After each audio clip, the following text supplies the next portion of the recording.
Goodness T വിയുടെ പ്രിയ പ്രേക്ഷകർക്ക് മനസ്സ് നിറഞ്ഞെന്ന പ്രോഗ്രാമിലേക്ക് യേശുനാമത്തിൽ സ്വാഗതം.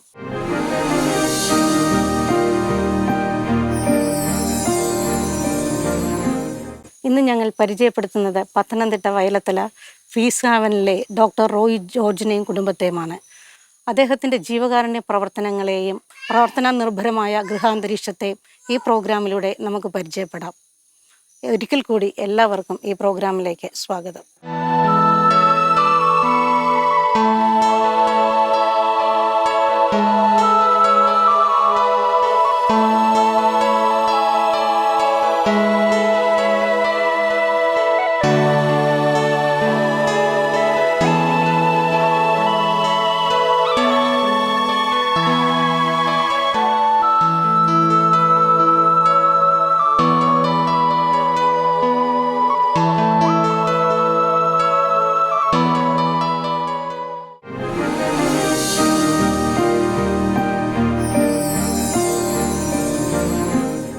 ഗുഡ്നസ് ടി വിയുടെ മനസ്സ് നിറഞ്ഞെന്ന പ്രോഗ്രാമിലേക്ക് റോയ് സാറിനും ഫാമിലിക്കും സ്വാഗതം.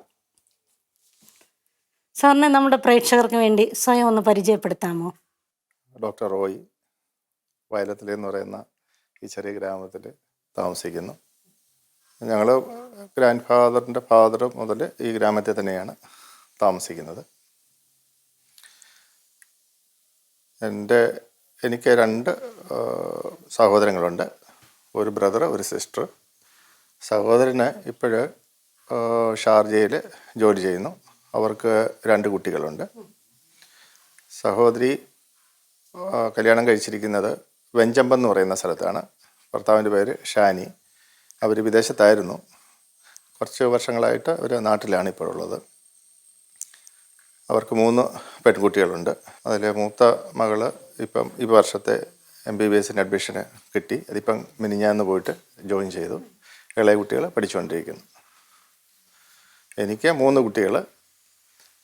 മൂത്തത് മകളാണ്. മകള് MBBS കഴിഞ്ഞ് ഇപ്പം കോന്നി മെഡിക്കൽ കോളേജിൽ ജോലി ചെയ്തുകൊണ്ടിരിക്കുന്നു. നമ്മുടെ വീട്ടിൽ നിന്നാണ് ഇപ്പോൾ പോകുന്നത്, അടുത്തായതുകൊണ്ട്. അവർക്ക് ഒരു കുട്ടിയുണ്ട്. കുട്ടിയുടെ പേര് ഗബ്രിയേല, 1.5 വയസ്സായി. അവൾ കല്യാണം കഴിച്ചിരിക്കുന്നത് മൈലപ്ര, ഞങ്ങളുടെ സഭയുടെ തന്നെ മൈലപ്ര ഇടവകയിലുള്ള കുടുംബത്തിൽ നിന്നാണ്. ഞങ്ങളുടെ സഭയുടെ ഒരു സാഹിത്യകാരനായ പീറ്റർ സി എബ്രഹാം അതിൻ്റെ മകനാണ്. മോൻ്റെ പേര് അലൻ എ പീറ്റർ. അദ്ദേഹം ഒരു എൻജിനീയറാണ്. തിരുവനന്തപുരം ബേസ്ഡായിട്ട് കൺസ്ട്രക്ഷൻ വർക്കുകളൊക്കെ നടത്തുന്നു. അവിടെയാണ് അതിൻ്റെ ജോലികളൊക്കെ കൂടുതൽ ചെയ്യുന്നത്. രണ്ടാമത്തെ മകന് പേര് മിലൻ. അവനിപ്പോൾ MBBS ഈ കഴിഞ്ഞ അടുത്ത സമയത്താണ് കഴിഞ്ഞത്. നമ്മുടെ പുഷ്പഗിരി മെഡിക്കൽ കോളേജിൽ നിന്നാണ് കഴിഞ്ഞത്. ഇപ്പം ഇവിടെ അടുത്ത് ഉള്ള ഒരു ചെറിയ ഹോസ്പിറ്റലിൽ വർക്ക് ചെയ്യുകയും പോസ്റ്റ് ഗ്രാജുവേഷന് വേണ്ടിയുള്ള എൻട്രൻസിന് വേണ്ടി പ്രിപ്പയർ ചെയ്യുകയും ചെയ്യുന്നു. ഇളയ മകനും മെഡിക്കൽ ഫീൽഡ് തന്നെയാണ് തിരഞ്ഞെടുത്തിരിക്കുന്നത്. അവന് തിരുവനന്തപുരത്ത് ഇപ്പം പഠിച്ചുകൊണ്ടിരിക്കുന്നു. 3-ാം വർഷം കഴിഞ്ഞിട്ടുണ്ട്. കുട്ടികളെല്ലാം എൻ്റെ ഫീൽഡ് തന്നെ ആകണമെന്നൊരു ആഗ്രഹം ഉണ്ടായിരുന്നു. ദൈവം അതെല്ലാം നടത്തി തന്നു. ഞങ്ങളുടെ എല്ലാവരുടെയും പ്രാർത്ഥന കൊണ്ടും അവരുടെ ആഗ്രഹം നിവർത്തിക്കണമെന്നുള്ള അവരുടെ ഇച്ഛാശക്തി കൊണ്ടും ഇത്രയൊക്കെയായി. എൻ്റെ പേരൻസ് ഇവിടെ വയലത്തല തന്നെ ഫാദർ ഉള്ള ആളാണ്. ഫാദർ കല്യാണം കഴിച്ചിരിക്കുന്നത് അയിരൂർ എന്ന് പറയുന്ന സ്ഥലത്ത് നിന്നാണ്. അമ്മയുടെ പേര് ശോശാമ്മ എന്നാണ്. ഫാദറിൻ്റെ പേര് ജോർജ് എന്നാണ്. ഫാദറും മദറും ഇപ്പം മരിച്ചു പോയി. ഫാദർ വളരെ വർഷങ്ങളായിട്ട് വിദേശത്തായിരുന്നു ജോലി ചെയ്തിരുന്നത്. അപ്പോൾ എൻ്റെ പേരൻസിനെ പറ്റി പറയുമ്പോൾ 2 പേരും വളരെ ദൈവഭക്തരായിരുന്നു. അവരുടെ പ്രാർത്ഥനയും കൃപയും കൊണ്ടൊക്കെയാണ് ഞങ്ങൾ പിള്ളേരെല്ലാം ഇങ്ങനെ ഒരു നല്ല നിലയിലൊക്കെ എത്തിയത്. ഫാദർ അതുപോലെ വളരെയധികം ചാരിറ്റി പ്രവർത്തനങ്ങൾ ചെയ്യുന്ന ഒരാളായിരുന്നു. അവധിക്കൊക്കെ വരുന്ന എല്ലാ സമയത്തും നമ്മുടെ ഈ നാട്ടിലുള്ള പാവങ്ങളായിട്ടുള്ള കുടുംബങ്ങളിലെ കല്യാണം കഴിപ്പിക്കാനും അവരുടെ വിദ്യാഭ്യാസ കാര്യത്തിനായാലും എല്ലാ പ്രാവശ്യവും വളരെയധികം സഹായങ്ങൾ ചെയ്തിരുന്നു. അപ്പോൾ അമ്മയാണെന്ന് നാട്ടിലുള്ളത്, പക്ഷേ അമ്മയാണ് പൈസയൊക്കെ ഡിസ്ട്രിബ്യൂട്ട് ചെയ്തിരുന്നതും കൊടുത്തിരുന്നതും എല്ലാം. അപ്പോൾ ഈ നാട്ടിൽ വളരെയധികം എല്ലാവരും സ്നേഹിക്കുന്ന 2 വ്യക്തികളായിരുന്നു എൻ്റെ ഫാദറും മദറും. മദറിൻ്റെയൊക്കെ മരണസമയത്ത് ഇവിടെ നിലം കുത്താൻ പോലും സ്ഥലമില്ലാതെ പോലെ ആളുകളായിരുന്നു, സഭയുടെ ആയാലും നാട്ടുകാരായാലും ഒക്കെ ഉണ്ടായിരുന്നത്. പിന്നെ ഞാൻ കല്യാണം കഴിച്ചിരിക്കുന്നത് തേവലക്കര എന്ന് പറയുന്ന സ്ഥലത്താണ്. തേവലക്കര വൈദ്യൻ ഫാമിലി എന്നാണ്, ഓർത്തഡോക്സുകാരാണ് അവർ. അപ്പം ഇങ്ങോട്ട് നമ്മുടെ സഭയിലോട്ട് കൺവേർട്ടായതാണ്. എൻ്റെ വൈഫിൻ്റെ പേര് ശോഭ എന്നാണ്. അപ്പം ശോഭ ജോലികളൊന്നും ചെയ്യുന്നില്ല. അവൾ 3 കുട്ടികളെ ആത്മാർത്ഥമായിട്ട് വളർത്തി അധ്വാനം ചെയ്ത് ഈ നിലയിലൊക്കെ എത്തിയത് അവിടെ ഒരു കഴിവുകൊണ്ടാണ്. പിന്നെ പ്രാർത്ഥനയിൽ വളരെയധികം സമയം പ്രാർത്ഥിക്കാൻ വേണ്ടി സമയം കണ്ടെത്തുകയും കുടുംബത്തിന് വേണ്ടിയും നാട്ടുകാർക്ക് വേണ്ടിയൊക്കെ പ്രാർത്ഥിച്ച് ഈ കുടുംബത്തെ മുന്നോട്ട് കൊണ്ടുപോകുന്നത് ശരിയായിട്ടും എൻ്റെ ഭാര്യയാണ്. അതിലെനിക്ക് വളരെ അഭിമാനമുണ്ട്, സന്തോഷമുണ്ട്. സാറിൻ്റെ ബാല്യകാലമൊക്കെ എങ്ങനെയായിരുന്നു? പഠനം ഒക്കെ എവിടെയായിരുന്നു? എൻ്റെ പ്രൈമറി വിദ്യാഭ്യാസം നമ്മുടെ ഗ്രാമത്തിൽ തന്നെയായിരുന്നു. ഞാൻ ചെറുപ്പം മുതലേ പഠിക്കാൻ മിടുക്കനായിരുന്നു. പക്ഷേ ആദ്യകാലത്തിൽ ഈ ഗ്രാമത്തിൽ പഠിക്കുമ്പം അതിൻ്റേതായിട്ടുള്ള ഒരു ബുദ്ധിമുട്ടുകളൊക്കെ ഉണ്ട്. എന്ന് പറഞ്ഞു കഴിഞ്ഞാൽ നമ്മുടെ കൂടെ കമ്പീറ്റ് ചെയ്യാനുള്ള ആൾക്കാരനുസരിച്ചിരിക്കും നമ്മുടെ മാർഗവും കാര്യങ്ങളൊക്കെ. ഞാൻ സ്കൂളിലൊക്കെ ഫസ്റ്റ് ആയിരുന്നെങ്കിൽ തന്നെ കിട്ടുന്ന മാർക്കിൻ്റെ പെർസെൻറ്റേജൊക്കെ കുറവായിരുന്നു. അപ്പം 7ാം ക്ലാസ് ആയപ്പോൾ ഞങ്ങളുടെ ഇവിടെ ഉണ്ടായിരുന്ന ജോൺ അച്ഛൻ എന്ന് പറയുന്നൊരു അച്ഛന് പറഞ്ഞു, മോനെ നല്ല സ്കൂളുകളിൽ വിടണം എന്ന് പറഞ്ഞിട്ട് എന്നെ കറ്റാണം, ഞങ്ങളുടെ സഭയുടെ തന്നെ ഒരു സ്കൂളാണ്, കറ്റാണം പോപ്പയസ് എന്ന് പറയുന്ന സ്കൂളിൽ, അന്ന് ബോർഡിംഗ് സ്കൂളിലേക്ക് എന്നെ കൊണ്ട് ചേർത്തു. അതാണ് എൻ്റെ ജീവിതത്തിൽ ഏറ്റവും എന്താ പറയുന്നത് ഒരു ചേഞ്ച് ഉണ്ടാക്കിയ ഒരു സംഭവം. ആ അച്ഛനെ ഇപ്പോഴും ഞാൻ നന്ദിയോടെ ഓർക്കുന്നുണ്ട്. അച്ഛൻ മരിച്ചുപോയി അടുത്ത സമയത്ത്.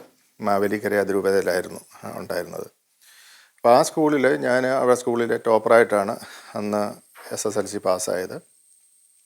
അന്ന് ആലപ്പുഴ ജില്ലയിലെ ഏറ്റവും ടോപ്പ് മാർക്കായിരുന്നത്. അപ്പം ആ സമയത്താണ് എനിക്ക് മത്സരിക്കണമെന്നും കൂടുതൽ പഠിക്കണമെന്നും ഒക്കെയുള്ള ആഗ്രഹങ്ങളും. കാരണം നമുക്കെപ്പോഴും എന്താ പറയുന്നത്, മത്സരിക്കണമെങ്കിൽ അതിന് കൂടെ അതുപോലെ കഴിവുള്ളവരുണ്ടെങ്കിൽ മാത്രമേ നമുക്ക് മത്സരിക്കാൻ പറ്റുള്ളൂ. അതാണ് എനിക്ക് ഒരു തുടക്കം, പഠിത്തത്തിലൊരു ഊർജ്ജസ്വലത വരാൻ ഉള്ള ഒരു അവസ്ഥ. എൻ്റെ 12ാം ക്ലാസ്സിൽ, അതായത് +1ഉം +2ഉം ഞാൻ ചങ്ങനാശ്ശേരി SP കോളേജിലാണ് പഠിച്ചത്. SP കോളേജിൽ അത് കഴിഞ്ഞിട്ട് ഞാൻ MBBSന് പോയി. MBBS എല്ലാം ബാംഗ്ലൂരിലാണ് പഠിച്ചത്. MBBSും എൻ്റെ പോസ്റ്റ് ഗ്രാജുവേഷനും ബാംഗ്ലൂരിലാണ്, സെൻറ്റ് ജോൺസ് മെഡിക്കൽ കോളേജ്. അവിടുന്ന് ഞാൻ ഗോൾഡ് മെഡലോടുകൂടെയാണ് പോസ്റ്റ് ഗ്രാജുവേഷനും MBBSും കഴിഞ്ഞത്. പോസ്റ്റ് ഗ്രാജുവേഷൻ കഴിഞ്ഞ ശേഷം ഞാൻ നാട്ടിൽ കുറച്ച് നാൾ ലെക്ചറായിട്ട് തൃശ്ശൂർ മെഡിക്കൽ കോളേജിൽ ജോലി ചെയ്തിരുന്നു. അതിനുശേഷം നമ്മുടെ പുഷ്പഗിരി മെഡിക്കൽ കോളേജിൽ കുറച്ച് നാൾ ജോലി ചെയ്തു. പിന്നെ സെഞ്ചുറി ഹോസ്പിറ്റൽ എന്ന് പറഞ്ഞ് ചെങ്ങന്നൂരുള്ള ഒരു ഹോസ്പിറ്റൽ ഉണ്ടായിരുന്നു. അന്ന് നല്ല നിലയിൽ വന്നിരുന്ന ഒരു ഹോസ്പിറ്റലാണത്. അവിടെ ഞാൻ 5 വർഷം ഹെഡ് ഓഫ് ദ ഡിപ്പാർട്ട്മെൻറ്റായിട്ട് ജോലി ചെയ്തു. അതിനുശേഷം ഞാൻ വിദേശത്തേക്ക് പോയി. വിദേശത്തേക്ക് പോയത് ആദ്യം ഞാൻ കുവൈറ്റ് എന്ന് പറയുന്ന സ്ഥലത്തിലാണ് പോയത്. അവിടെ ഞാൻ 1.5 വർഷമേ ജോലി ചെയ്തുള്ളൂ. അപ്പോൾ ആ സമയത്ത് ഞാൻ പിന്നെ കൂടുതൽ പഠിക്കാൻ വേണ്ടി ഇംഗ്ലണ്ടിന് പോവുകയും അവിടെ നിന്നുള്ള ഫെലോഷിപ്പ് FRCR എന്ന് പറയുന്ന ഡിഗ്രി എടുക്കുകയും, പിന്നെ ഞാൻ ഒപ്പം സിംഗപ്പൂരിൽ നിന്ന്, നാഷണൽ യൂണിവേഴ്സിറ്റി ഓഫ് സിംഗപ്പൂരിൽ നിന്ന് MED എന്ന് പറയുന്ന ഒരു ഡിഗ്രി എടുക്കുകയുണ്ടായി. അപ്പോൾ നമ്മുടെ നാട്ടിലെ പോസ്റ്റ് ഗ്രാജുവേഷനുണ്ട്, ഈ ഇംഗ്ലണ്ടിൽ നിന്നുള്ള ഫെലോഷിപ്പുണ്ട്. അപ്പോൾ അതൊക്കെ കഴിഞ്ഞിട്ട് അന്നേരം ഐസ്ലാൻഡ് എന്ന് പറയുന്ന ഒരു രാജ്യത്ത് വന്ന് എനിക്കൊരു ജോബ് ഓഫർ വന്നു. പിന്നെ അവിടെ ഞാൻ കുറച്ച് നാൾ വർക്ക് ചെയ്തു. അതിനുശേഷം ഞാൻ പല ആഫ്രിക്കൻ രാജ്യങ്ങളിൽ, യൂറോപ്യൻ രാജ്യങ്ങളിലൊക്കെ അവരുടെ, ഞാനൊരു റേഡിയോളജിസ്റ്റാണ്. അപ്പോൾ അവരുടെ ഡിപ്പാർട്ട്മെൻറ്റ് സെറ്റ് ചെയ്യുന്നതിനും അവരുടെ അഡ്വൈസറായിട്ടുമൊക്കെ ഒത്തിരി രാജ്യങ്ങളിൽ അന്ന് വർക്ക് ചെയ്യുന്നുണ്ട്. ഇപ്പോഴും അത് കണ്ടിന്യൂ ചെയ്യുന്നുണ്ട്. ഞാൻ ഇപ്പം വർക്ക് ചെയ്യുന്നത് അലൈൻ എന്ന് പറയുന്ന സ്ഥലത്ത് തന്നെ ഉള്ള ഒരു ക്രിസ്ത്യൻ മിഷൻ ഹോസ്പിറ്റലാണ്. ഇപ്പം മിഡിൽ ഈസ്റ്റിൽ ആകെയുള്ള ഒരു മിഷൻ ഹോസ്പിറ്റലാണ് അത്. അതുപോലെ UAE ആദ്യത്തെ ഹോസ്പിറ്റലാണ് അത്. അന്ന് അവിടെ ഹോസ്പിറ്റലൊന്നും ഇല്ലായിരുന്ന സമയത്ത് അവിടുത്തെ ഷെയ്ക്ക് ക്രിസ്ത്യൻ മിഷണറീസ് അമേരിക്കയിൽ നിന്ന് വന്നപ്പോൾ അവരോട് പറഞ്ഞിട്ട് അവിടുന്ന് 2 ഡോക്ടേഴ്സിനെ വിട്ട് ചെറിയൊരു കൂരയിലൊക്കെ തുടങ്ങിയ ഒരു ഹോസ്പിറ്റലാണ്. ഇപ്പോഴും മിഷൻ പ്രവർത്തനങ്ങൾ അവിടെ നടക്കുന്നുണ്ട്, ചാരിറ്റി പ്രവർത്തനങ്ങൾ നടക്കുന്നുണ്ട്. എല്ലാ ദിവസവും രാവിലെ ചാപ്പലി പ്രെയറുണ്ട്. അതുപോലെ ആ ഒരു ക്രിസ്ത്യൻ ആറ്റിറ്റ്യൂഡിൽ തന്നെ അറ്റ്മോസ്ഫിയറിൽ പോകുന്ന ഒരു ഹോസ്പിറ്റലാണത്. അപ്പോൾ ചാരിറ്റി പ്രവർത്തനങ്ങളിലൊക്കെ ഞങ്ങളെല്ലാം ഇൻവോൾവ് ചെയ്യുന്നുണ്ട്. അതുപോലെ സാമൂഹിക പ്രവർത്തനങ്ങളും ഇവിടെ ഞങ്ങൾ ഹോസ്പിറ്റൽ ബേസ് ചെയ്യുന്നുണ്ട്. അതിൽ 90% ഡോക്ടേഴ്സും ആൾക്കാരും ഒക്കെ അമേരിക്കയിൽ നിന്നുള്ളവരാണ്. അപ്പോൾ അതിൽ ഡിപ്പാർട്ട്മെൻറ്റ് ഹെഡ് ചെയ്യുന്ന 1-2 ഇന്ത്യൻസിൽ ഒരാളാണ് ഞാൻ. ബാക്കിയെല്ലാം അമേരിക്കൻസാണ്. അതാണിപ്പോൾ ഞാൻ വർക്ക് ചെയ്യുന്ന ഹോസ്പിറ്റൽ. പിന്നെ ഞാൻ ഒരു 10 വർഷം മുമ്പ് ഞങ്ങളുടെ തന്നെ റേഡിയോളജിയുടെ വിഭാഗത്തിൽ ഹാർട്ടിൻ്റെ സ്കാൻ ചെയ്യുന്ന ഒരു സ്പെഷ്യൽ സംവിധാനമുണ്ട്. അത് പഠിക്കാനായിട്ട് ഞാൻ അമേരിക്കയിൽ പോയിരുന്നു. അതിനൊരു ഫെലോഷിപ്പ് എനിക്കുണ്ട്. അതിന് ലെവൽ 3 സർട്ടിഫിക്കേഷൻ എന്ന് പറയുന്ന സർട്ടിഫിക്കേഷനാണ്. അത് ലോകത്തിൽ വളരെ കുറച്ച് പേർക്കേ ഉള്ളൂ. അപ്പോൾ അതിൻ്റെ സ്പെഷ്യലിസ്റ്റായിട്ടാണ് ഞാൻ അറിയപ്പെടുന്നത്. ഹാർട്ടിൻ്റെ സ്കാൻ റേഡിയോളജി വെച്ച് ചെയ്യുന്ന ഒരു സംവിധാനത്തിൻ്റെ. അപ്പം എൻ്റെ ജോലികൾ ഞാൻ ഏകദേശം ഒരു വർഷത്തിൽ 3-4 പ്രാവശ്യം നാട്ടിൽ അവധിക്ക് ചെറിയ ചെറിയ ഷോർട്ട് വിസിറ്റിന് വരും.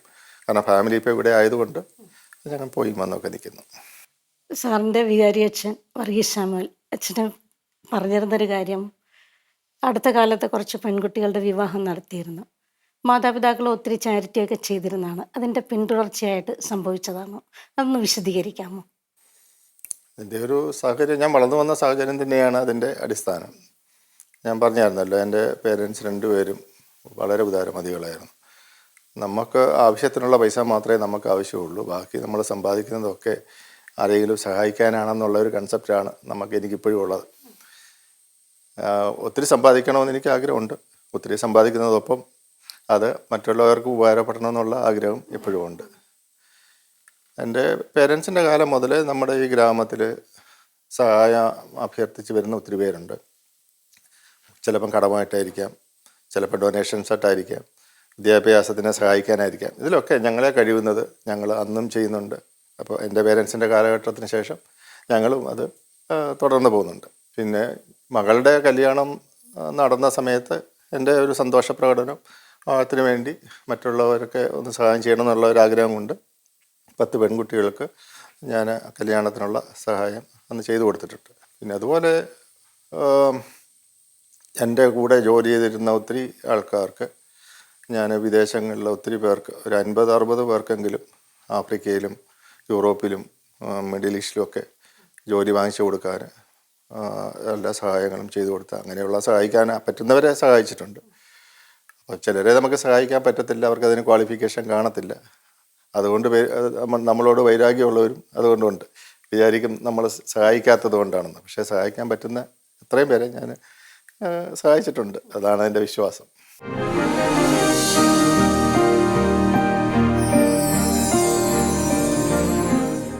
ശോഭ ചേച്ചിയെ ഞാൻ മനസ്സിലാക്കിയ അത്രയും പ്രാർത്ഥിക്കുന്ന ഒരു വലിയ വ്യക്തിയാണ്. ജീവിതത്തിൽ, ഈ കുടുംബത്തിൽ സാറിൻ്റെയും മക്കളുടെയും ജീവിതത്തിൻ്റെ വിജയത്തിൻ്റെ പിന്നിൽ ശോഭ ചേച്ചിയുടെ പ്രാർത്ഥന തന്നെയാണ്. എങ്ങനെയാണ് ഇത്രയും ശക്തമായ പ്രാർത്ഥനയിലൂടെ ഇവരെ ഇത്രയും സക്സസ് ആക്കിയത്? എനിക്ക് വിശുദ്ധ കുർബാന ഏറ്റവും പ്രധാനപ്പെട്ട ഒരു കാര്യമാണ്. ഒരിക്കലും ഞാൻ കുർബാന മുടങ്ങത്തില്ല. എന്തെങ്കിലും എമർജൻസി ആയിട്ടൊരു കാര്യം ഉണ്ടെങ്കിൽ മാത്രമേ കുർബാന മുടങ്ങിയിട്ടുള്ളൂ. അല്ലാതെ എല്ലാ ദിവസവും രാവിലെ 6 മണിയാകുമ്പം പള്ളിയിൽ പോകും, വിശുദ്ധ കുർബാനയെ സംബന്ധിക്കും. എനിക്ക് അതിൽ നിന്ന് കിട്ടുന്ന ഒരു സന്തോഷവും അനുഗ്രഹവുമാണ് എന്നെ മുമ്പോട്ട് നയിക്കുന്നത്. പിന്നെ ഒരു ദിവസം തുടങ്ങുന്നത് രാവിലെ ഒരു 3:30 ആകുമ്പോൾ എഴുന്നേറ്റ് പ്രഭാത കാര്യങ്ങളൊക്കെ കഴിഞ്ഞിട്ട് ബൈബിൾ വായിക്കും. പ്രാർത്ഥന പുസ്തകത്തിലെ പ്രാർത്ഥനകളെല്ലാം ചൊല്ലിക്കഴിയും. അത് കഴിഞ്ഞ് വന്ന് പള്ളിയിൽ പോകാൻ ഒരുങ്ങും. വിശുദ്ധ കുർബാനയെ സംബന്ധിച്ചിട്ട് തിരിച്ചു വന്ന് കുറച്ച് സമയം വീട്ടിൽ എന്തെങ്കിലും കാര്യം ചെയ്തിട്ട് എനിക്ക് ഒരു 1.5-2 മണിക്കൂർ എൻ്റെ വ്യക്തിപരമായ പ്രാർത്ഥനയുണ്ട്. അത് ഞാൻ മുടങ്ങാതെ എത്രയും കൊണ്ടുപോകും. അതായത് ആ പ്രാർത്ഥനയെന്ന് പറയുന്നത് നമ്മളോട് പ്രാർത്ഥന ആവശ്യപ്പെട്ടവരെ, പിന്നെ ഓരോ വിഷമങ്ങൾ അനുഭവിക്കുന്ന രോഗികൾ, അങ്ങനെ ഓരോരുത്തരെയും സമർപ്പിച്ചുകൊണ്ടുള്ള പ്രാർത്ഥനയാണ്. അത് കഴിഞ്ഞ് വന്ന് പിന്നെ വൈകിട്ട് സന്ധ്യാപ്രാർത്ഥന, പിന്നെ നടക്കുമ്പോഴെല്ലാം പിന്നെ ഞാൻ ഈ നമ്മുടെ മൊബൈലിനകത്ത് വരുന്ന ധ്യാന പ്രസംഗങ്ങളൊക്കെ കേൾക്കും. ഇപ്പോൾ ഗാർഡനിനകത്തൊക്കെ ഇരിക്കുമെന്നാലും അത് ഞാൻ വെച്ചുകൊണ്ട് കേട്ടോണ്ടായിരിക്കും ഓരോ കാര്യങ്ങളും ചെയ്യുന്നത്.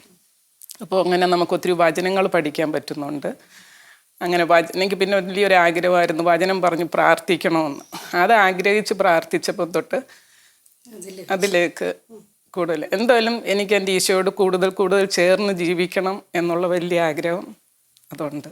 ശരിക്കും നമ്മൾ ജീവിതത്തിൽ ദൈവത്തിന് 1-ാം സ്ഥാനം നൽകുമ്പോൾ ബാക്കി എല്ലാ കാര്യങ്ങളും നമുക്ക് അതിനോടുകൂടി കൂട്ടിച്ചേർക്കപ്പെടും. ഒപ്പം അത് നമ്മൾക്ക് കാണാൻ സാധിക്കുന്ന ഈ കുടുംബത്തിൽ. കാരണം ഈ വീട്ടിലോട്ട് കയറി വരുമ്പോൾ തന്നെ അതിൻ്റെ സന്തോഷമുണ്ട്, അതിൻ്റെ ഐശ്വര്യമുണ്ട്, എല്ലാം ഉണ്ട്. ദൈവാനുഗ്രഹം നിറഞ്ഞു നിൽക്കുന്ന ഒരു അന്തരീക്ഷം. ശോഭ ചേച്ചി, ഇപ്പോൾ ഓർമ്മയിൽ തെളിഞ്ഞു നിൽക്കുന്ന ഒരു ദൈവാനുഭവം പങ്കുവയ്ക്കാമോ? എനിക്ക് 4th സ്റ്റാൻഡേർഡിൽ തുടങ്ങിയതാണ്. എൻ്റെ തുമ്മൽ എന്ന് പറഞ്ഞ അലർജി എനിക്കുണ്ടായിരുന്നു. അതങ്ങ് അതിഭയങ്കരമായിട്ട് നല്ല രീതിയിലായിരുന്നു.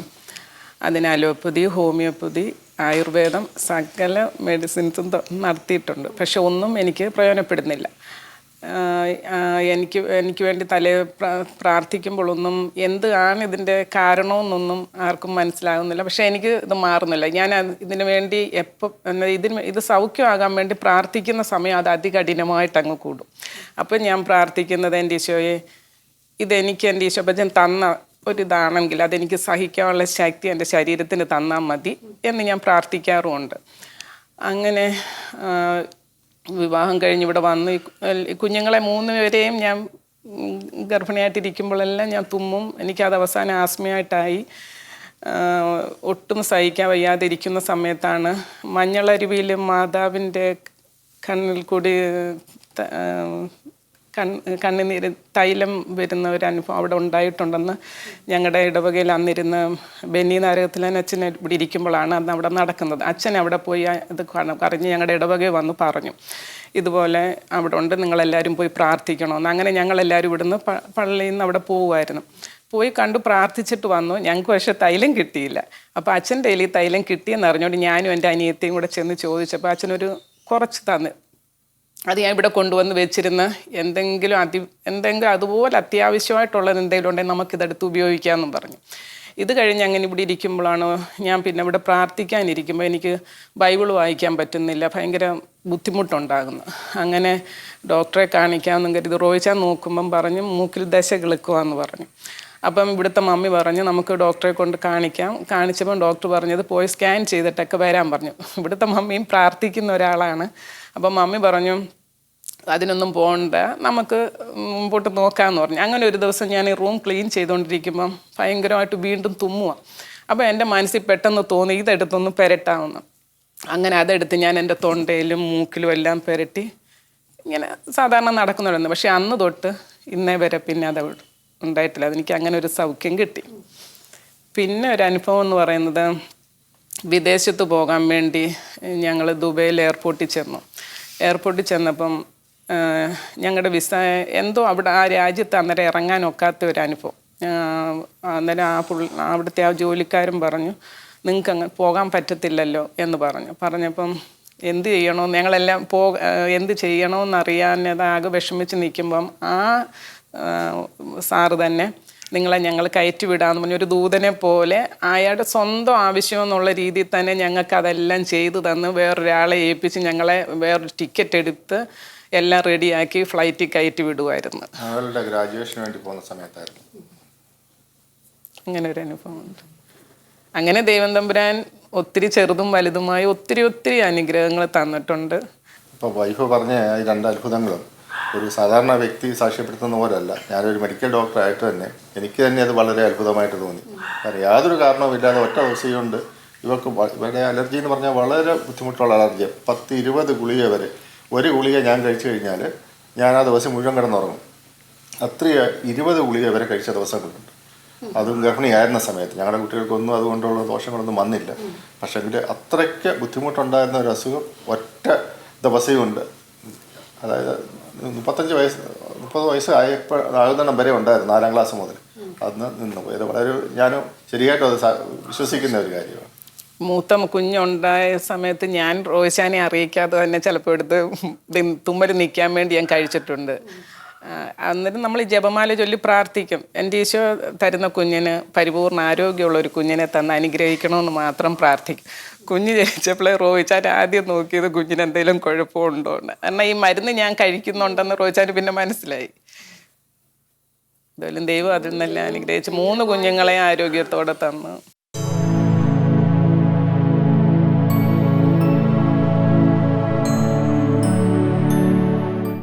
എൻ്റെ മകളെ വിവാഹം കഴിച്ച് വിട്ടിരിക്കുന്നത് ഇവിടെ അടുത്താണ്, മൈലപ്ര എന്ന് പറയുന്ന സ്ഥലത്താണ്. ഞങ്ങളുടെ സഭയിൽ തന്നെയാണ്.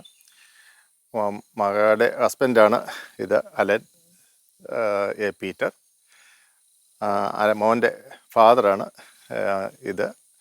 പീറ്റർ സി എബ്രഹാം എന്നാണ് പേര്. പുള്ളി പ്രശസ്തനായ ഒരു സാഹിത്യകാരനും ഗ്രന്ഥകർത്താവും ഒക്കെയാണ്. സഭാസംബന്ധമായും അല്ലാത്തതുമായിട്ടുള്ള അനവധി ഗ്രന്ഥങ്ങൾ രചിക്കുകയും ഒക്കെ ചെയ്തിട്ടുണ്ട്.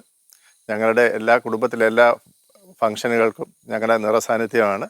ഈ മാതൃകാ ഭവനത്തിൽ നിന്നും ഒരു മകളെ എൻ്റെ ഭവനത്തിലേക്ക് ലഭിച്ചു എന്നുള്ളത് വലിയൊരു ദൈവാനുഗ്രഹമായിട്ട് ഞാൻ കാണുകയാണ്. ഈ ഭവനത്തിൻ്റെ പേര് തന്നെ പീസ് ഹാവൻ എന്നാണ്, അതായത് ശാന്തി മുനമ്പ്. ഇത് ബൈബിൾ പശ്ചാത്തലത്തിൽ സുവിശേഷത്തിൻ്റെ അർത്ഥത്തിൽ ബഥനി പോലെ എനിക്ക് തോന്നുകയാണ്. ബഥനി എന്ന പദത്തിൻ്റെ അർത്ഥം ആശ്വാസത്തിൻ്റെ ഭവനം എന്നാണ്. അത്തരം ഒരു മാതൃകാ ഭവനം. ഞാൻ അല്പം പൈതൃകത്വം ത്തെപ്പറ്റി ചിന്തിക്കുകയാണെങ്കിൽ, ഈ ഡോക്ടർ റോയി ജോർജിൻ്റെ പിതാവ് ഈ ഇടവകയിലെ ട്രസ്റ്റിയായിരുന്നു, സൺഡേ സ്കൂൾ അധ്യാപകനായിരുന്നു. അതിലുപരി കരുണയുടെ കരസ്പർശമായ ഈ സെൻറ്റ് വിൻസെൻ്റ് പോൾ സൊസൈറ്റിയുടെ സ്ഥാപകൻ കൂടിയാണ്. മഠങ്ങളിലൊക്കെ കാണുന്നത് പോലെയുള്ളൊരു പ്രാർത്ഥനയുടെ നിറവുള്ള ഒരു ഭവനമാണ് ഈ ഭവനം. അതായത് എല്ലാ ദിവസവും, പറഞ്ഞാൽ വിശ്വസിക്കാൻ പ്രയാസമായിരിക്കും, പക്ഷേ കൃത്യം 2:30 മണിയാകുമ്പോൾ, വെളുപ്പിന് 2:30-ക്ക് എല്ലാ ദിവസവും എഴുന്നേറ്റ് 5 മണി വരെ പ്രാർത്ഥിക്കുകയും അതിനുശേഷം കുളിച്ച് റെഡിയായി ദേവാലയത്തിൽ എല്ലാ ദിവസത്തെയും വിശുദ്ധ ബലിയിൽ പങ്കെടുക്കുകയും ചെയ്യുന്ന വ്യക്തി ആണ് ശോഭ.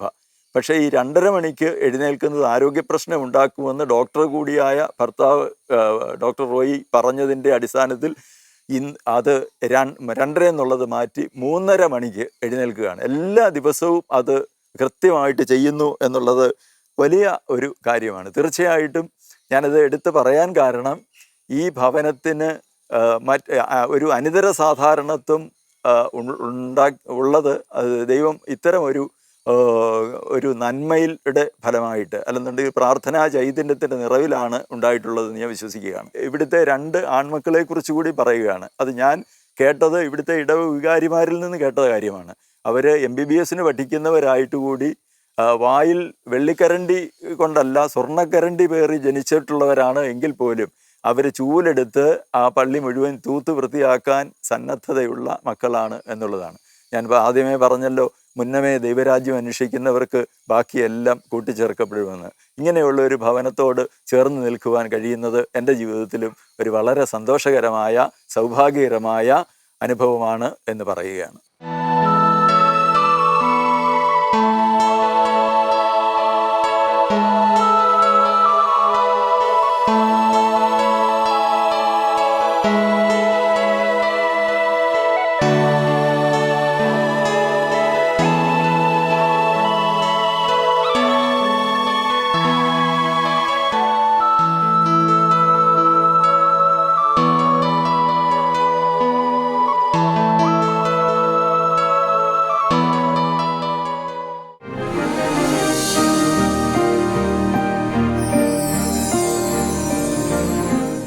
ഞങ്ങൾക്ക് 3 കുട്ടികളാണ് ഉള്ളത്. മൂത്ത മോള് സാൻഡ്രയെ വിവാഹം കഴിച്ചിരിക്കുന്നത് അലൻ. ഞങ്ങളുടെ കൊച്ചുമോള് ഗബ്രിയേല. 2ാമത്തെ മോന് മിലൻ. 3ാമത്തെ മോന് റസൽ സ്ഥലത്തില്ല ഇപ്പോൾ.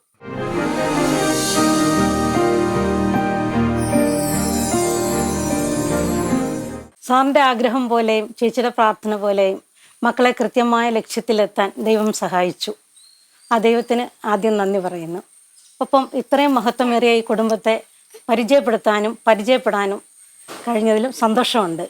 സാറിൻ്റെ വിലയേറിയ സമയം ഞങ്ങളോടൊപ്പം ചിലവഴിച്ചതിന് സാറിനും കുടുംബത്തിനും നന്ദി പറയുന്നു.